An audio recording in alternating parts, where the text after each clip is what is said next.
going to show you how to use voicethread.com. You can see I've already typed in my address to the top on the top bar, and now I'm going to sign in or register.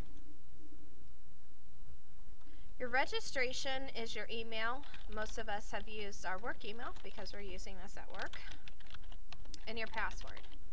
Remember, on VoiceThread you want to have a password that you don't mind your students using because they're going to have to use your account. So you click on Sign In.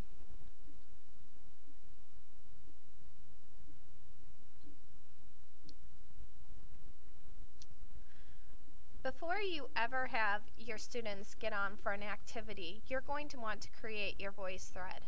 So I'm going to go to the Create tab. You can see I have Browse, Create, My Voice.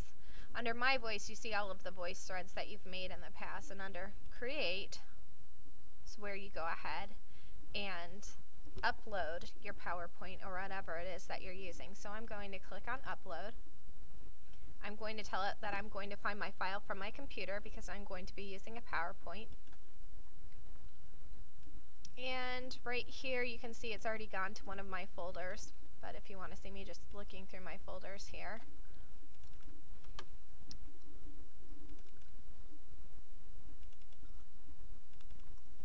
And this is the PowerPoint that I want to use.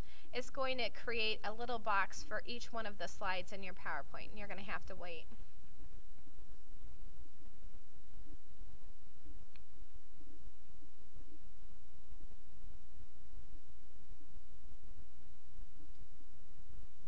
And it looks like it's done loading. I'm going to go back to My Voice. Usually at this point they ask you to put in a title, so my title is going to be Addition Regrouping. I'm really not going to need a description of those tags. Maybe I'll put second grade because this was designed for second grade. And I'll press save.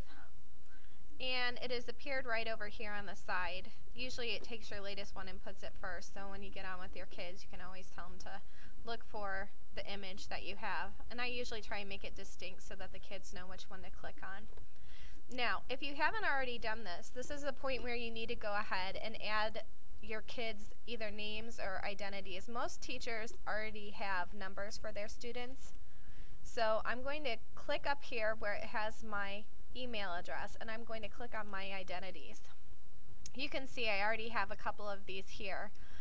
What you do to create an identity, even if you don't have any of these here, is you press the plus button, and I'm going to look and see how many I have here. Usually what I do is I go ahead and put them in as numbers.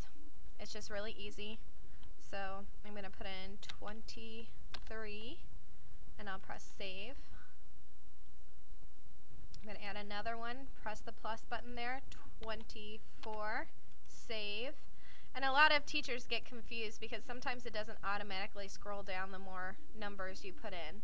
When you're done putting in all your numbers, you'll have to do this for every student in your class, you'll press done.